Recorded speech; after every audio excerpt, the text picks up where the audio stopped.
Poppy Hill stood as a testament to wealth and ambition, a sprawling estate perched atop a verdant hill overlooking the picturesque countryside.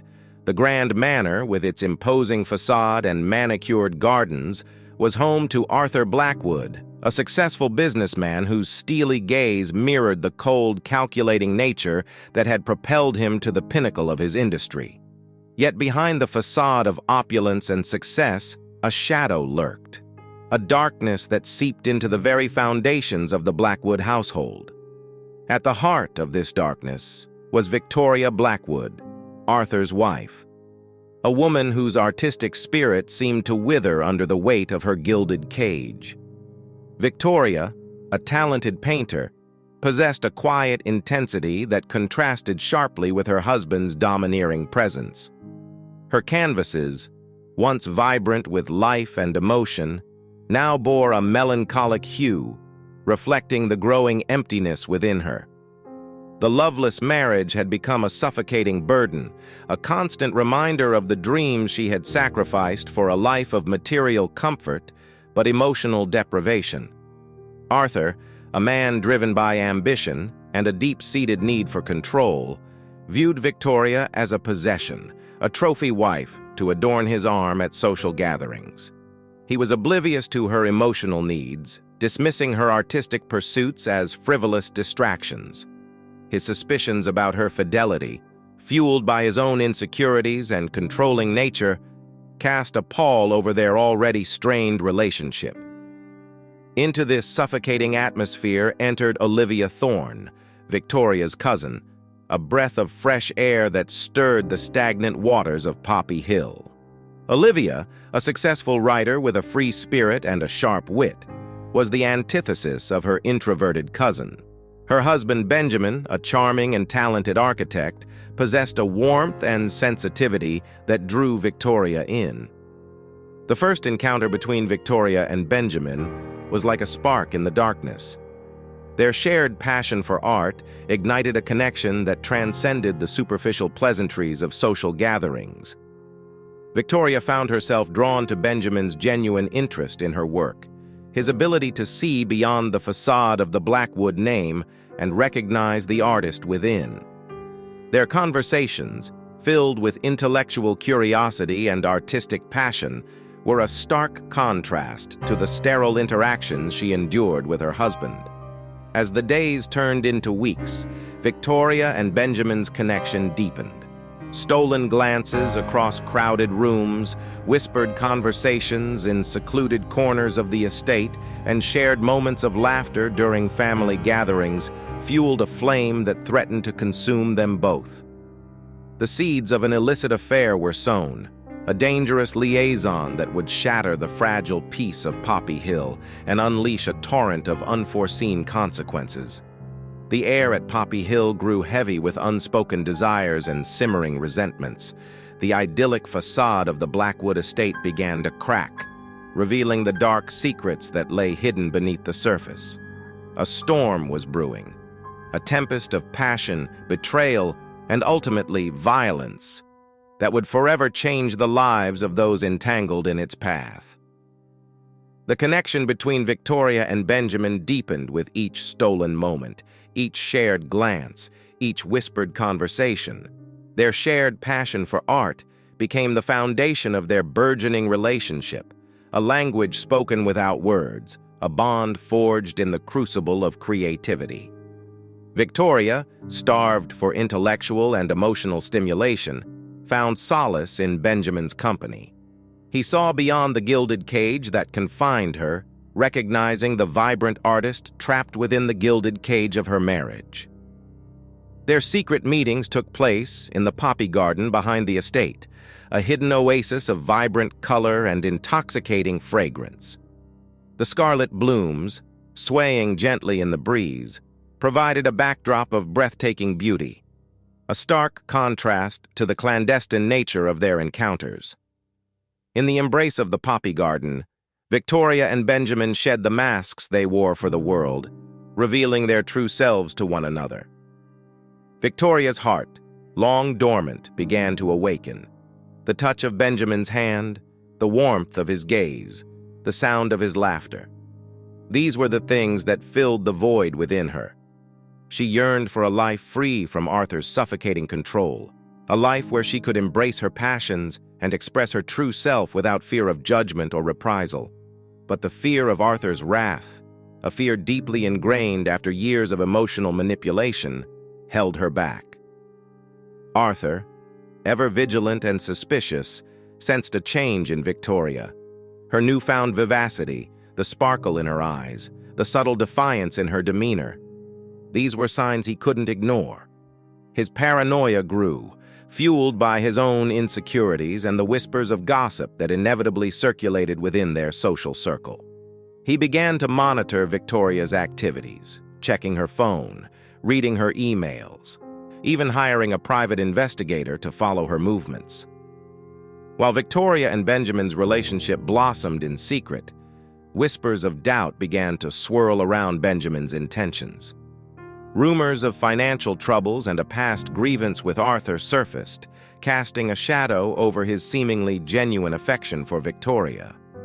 Was he truly drawn to her artistic spirit, or was he driven by ulterior motives?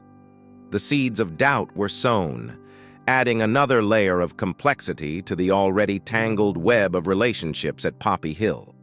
The idyllic facade of the Blackwood estate began to crumble under the weight of secrets and lies. The Poppy Garden, once a sanctuary of beauty and passion, became a symbol of forbidden desires and dangerous liaisons. The stage was set for a tragedy, a collision of love, betrayal, and vengeance that would leave no one unscathed. Victoria's desperation grew with each passing day, a suffocating weight that threatened to crush her spirit. The walls of her gilded cage seemed to close in, the air thick with Arthur's suspicion and the constant fear of exposure. The affair with Benjamin, once a source of solace and liberation, now felt like a dangerous gamble, a tightrope walk above a chasm of destruction. The idea of murder, once an unthinkable notion, began to take root in Victoria's mind, a dark seed planted by her desperation and nurtured by her growing resentment towards Arthur. She envisioned a life free from his controlling grasp, a life where she could embrace her passions and live authentically. The thought of killing Arthur, though terrifying, offered a glimmer of hope, a desperate escape from her suffocating reality. Driven by a mix of fear and determination, Victoria embarked on a meticulous plan, transforming herself from a timid artist into a cunning strategist. She delved into the dark corners of the internet, researching various poisons, their effects, and their detectability. She studied Arthur's routines with the precision of a scientist, noting his habits, his weaknesses, and his vulnerabilities. Victoria discovered that Arthur, a creature of habit, indulged in a nightly ritual of drinking a glass of red wine before retiring to bed. This presented her with the perfect opportunity, a chance to administer a lethal dose of poison undetected. She envisioned slipping the toxin into his wine glass, watching as he unknowingly consumed his own demise. The thought sent a shiver down her spine, a mix of fear and exhilaration. As Victoria's plan took shape, she grappled with a torrent of conflicting emotions. Fear warred with determination, guilt with a desperate yearning for freedom. She questioned the morality of her actions, the sanctity of life, the consequences that would inevitably follow. But the image of Arthur's controlling gaze, the weight of his suffocating presence, the years of emotional manipulation, these memories fueled her resolve. Victoria justified her actions as an act of self-preservation, a desperate measure to escape a toxic and destructive relationship. She convinced herself that Arthur's death would not only liberate her, but also protect Benjamin from his wrath. In her mind, murder became a necessary evil, a sacrifice she had to make to reclaim her life and secure her future happiness. The weight of her decision pressed heavily on Victoria's shoulders, but she refused to back down. The die was cast, the path chosen. The Poppy Garden, once a symbol of forbidden love, now held a darker secret, a testament to a desperate woman's resolve to break free from the shackles of her past and forge a new destiny, no matter the cost. The night of the crime descended upon Poppy Hill like a shroud, cloaking the estate in an eerie silence. A sense of foreboding hung heavy in the air, a palpable tension that mirrored the turmoil within Victoria's heart. As the grandfather clock in the hallway chimed 10 times, signaling the start of Arthur's nightly ritual, Victoria's pulse quickened. With trembling hands, she retrieved the vial of poison from its hiding place, the cold glass a stark reminder of the irreversible path she had chosen. Her heart pounded against her ribs, a frantic drumbeat accompanying her every step as she made her way to the dining room. Arthur, oblivious to the danger lurking in the shadows, sat at the head of the table, swirling his crimson wine in his glass, the flickering candlelight casting an ominous glow on his face. Victoria's breath caught in her throat as she approached the table, her hand clutching the vial tightly. She forced a smile, a grotesque imitation of normalcy, as she poured herself a glass of water, her movements deliberate and measured. The moment of truth had arrived. With a deep breath, she steadied her hand and poured a few drops of the colorless liquid into Arthur's wine glass, the poison swirling into the depths of the crimson liquid like a venomous serpent. Arthur, unaware of the deadly cocktail he was about to consume, raised his glass in a toast, his eyes meeting Victoria's across the table. "To a successful future," he declared, his voice laced with the arrogance that had become his trademark. Victoria's stomach churned as she forced a smile and echoed his toast, her heart pounding in her chest like a trapped bird. As Arthur drained his glass, Victoria watched with bated breath, her emotions a maelstrom of fear, determination, and a perverse sense of satisfaction. Within minutes, Arthur's face contorted in pain, his body convulsing as the poison coursed through his veins. Victoria's heart skipped a beat as she watched him collapse onto the floor, his life ebbing away with each agonizing breath. With Arthur's lifeless body sprawled before her, Victoria's initial relief quickly gave way to a wave of nausea. The reality of what she had done crashed over her, the weight of her actions pressing down on her like a physical burden. She fought back the urge to vomit, reminding herself that there was still work to be done. Victoria meticulously staged the scene, removing any trace of her presence and arranging Arthur's body to make his death appear natural. She wiped down the wine glass, disposed of the vial, and planted a bottle of sleeping pills on his nightstand, hoping to create the illusion of an accidental overdose. With trembling hands, she cleaned up any remaining evidence, her every move fueled by a desperate need to escape detection. As the first rays of dawn crept through the curtains, Victoria stood over Arthur's lifeless body, a mix of exhaustion and paranoia washing over her. She had done it. She had freed herself from the clutches of her tyrannical husband. But the price of her freedom was a heavy one, a burden she would carry with her for the rest of her days. The shadows of guilt and fear stretched long and dark across Poppy Hill, a haunting reminder of the night's tragic events. The discovery of Arthur Blackwood's lifeless body sent shockwaves through Poppy Hill, shattering the illusion of tranquility that had cloaked the estate. The housekeeper, Mrs. Davies, stumbled upon the grim scene during her morning rounds, her screams echoing through the silent halls of the manor. The police arrived shortly after, their presence transforming the once serene estate into a crime scene. Inspector Davies, a seasoned detective with a keen eye for detail, took charge of the investigation. The initial assessment pointed towards a possible overdose, fueled by the empty bottle of sleeping pills found on Arthur's nightstand and the lingering scent of alcohol in the room. However, as the investigation progressed, inconsistencies began to emerge, casting a shadow of doubt over the initial theory. Arthur, a meticulous and controlling man, had left behind a trail of evidence that seemed deliberately designed to implicate Benjamin Thorne. Incriminating emails and text messages, fabricated to suggest a heated argument between Arthur and Benjamin, were discovered on Arthur's computer. Furthermore, Benjamin's fingerprints were found on the wine glass from which Arthur had consumed his last drink. The evidence, though circumstantial, painted a damning picture, making Benjamin the prime suspect in Arthur's death. Olivia Thorne, however, refused to believe that her husband was capable of murder. Her intuition, honed by years of crafting intricate narratives, told her that something was amiss. She observed Victoria's behavior closely, noting her seemingly detached demeanor, her lack of genuine grief, and her evasive answers to the police's questions. Olivia's suspicions grew, fueled by a gut feeling that Victoria was hiding something. Driven by a fierce determination to protect her husband and uncover the truth, Olivia embarked on her own investigation. She revisited the crime scene, meticulously examining every detail, searching for clues that the police might have overlooked.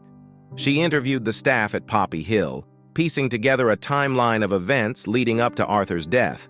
She even delved into Arthur's past, uncovering a history of shady business dealings and a long list of enemies.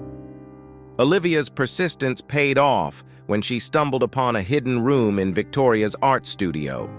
Inside, she found a series of disturbing paintings, one of which depicted Arthur's lifeless body sprawled on the floor, his face contorted in a grimace of pain. The painting, a chillingly accurate portrayal of the crime scene, was the smoking gun Olivia had been searching for. It was a testament to Victoria's guilt, a confession rendered in brushstrokes and paint. The discovery of the painting sent a shiver down Olivia's spine. The truth, as horrifying as it was, had finally come to light. Victoria, the seemingly timid artist, had meticulously planned and executed Arthur's murder, framing Benjamin in the process. Olivia's heart ached for her cousin, but she knew that justice had to be served. The weight of the truth was a heavy burden. Component placement, but Olivia was determined to carry it, no matter the cost. The air crackled with tension as Olivia entered Victoria's art studio, the incriminating painting clutched tightly in her hand. Victoria, her face pale and her eyes filled with a mixture of fear and defiance, sat perched on a stool, her hands clasped tightly in her lap. The confrontation Olivia had dreaded was upon them, a clash between loyalty and justice, between family and truth. "Victoria," Olivia began, her voice trembling slightly, "I know what you did." Victoria's eyes widened in alarm, her carefully constructed facade of innocence crumbling before Olivia's unwavering gaze. "I don't know what you're talking about," she stammered, her voice barely a whisper. Olivia stepped forward, holding up the painting for Victoria to see. "This," she said, her voice gaining strength, "is your confession. You painted Arthur's death before it even happened." Victoria's composure finally shattered. Tears streamed down her face as she shook her head in denial. "No, it's not true," she sobbed. "I didn't kill him. I couldn't." Olivia's heart ached for her cousin, but she knew she couldn't let emotions cloud her judgment. "Victoria," she said softly, "the evidence is overwhelming. The police are already suspicious of Benjamin. If you don't confess, he'll be arrested for a crime he didn't commit." Victoria's shoulders slumped as the weight of her actions finally crashed down upon her. She buried her face in her hands, her body racked with sobs. "I did it," she whispered, her voice barely audible. "I killed Arthur." Olivia listened patiently as Victoria poured out her confession, detailing her years of unhappiness, her suffocating marriage, and her desperate desire for freedom.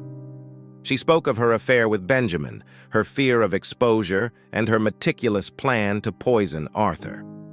Olivia's heart ached for her cousin, but she couldn't condone her actions. Olivia found herself torn between loyalty to her family and her unwavering belief in justice. Could she betray her cousin by turning her in to the police? Or could she stand by and watch an innocent man take the fall for a crime he didn't commit? The weight of the decision pressed heavily on her shoulders, a moral dilemma that tested the very core of her being. After a long and agonizing internal struggle, Olivia made her decision. Justice, she realized, had to prevail, no matter the personal cost. With a heavy heart, she picked up the phone and dialed the police, her voice trembling as she reported Victoria's confession. As the sirens wailed in the distance, Olivia watched as Victoria was led away in handcuffs, her tears a testament to the devastating consequences of her actions. The shadows that had haunted Poppy Hill for so long had finally been lifted, but the scars of betrayal and loss would forever remain. The aftermath of Victoria's confession reverberated through Poppy Hill like a thunderclap, leaving a trail of devastation in its wake. The news of her arrest sent shockwaves through the community, shattering the idyllic image of the Blackwood family. Victoria's once pristine reputation was tarnished, her name forever associated with betrayal and murder. The consequences of her actions extended far beyond her own life. Benjamin, though cleared of all charges, was left emotionally scarred by the ordeal, his trust in Victoria irrevocably broken. Olivia, burdened by the weight of her decision to turn in her own cousin, struggled with feelings of guilt and betrayal. The once close-knit family was fractured, the bonds of love and trust severed by the dark secrets that had been unearthed. As the dust settled, Olivia found herself reflecting on the events that had transpired, grappling with the complexities of betrayal, justice, and forgiveness. She had witnessed firsthand the destructive power of secrets and lies, the corrosive effect of unchecked ambition and control. The idyllic facade of Poppy Hill had crumbled, revealing the darkness that lurked beneath the surface. Olivia realized that forgiveness was a long and arduous journey, a path she would have to navigate with patience and compassion. She knew that Victoria's actions stemmed from a place of desperation and pain, but that didn't excuse the gravity of her crime. Justice had been served, but the wounds inflicted by betrayal and loss would take time to heal. The shadows of the past continued to linger over Poppy Hill, a reminder of the tragic events that had unfolded.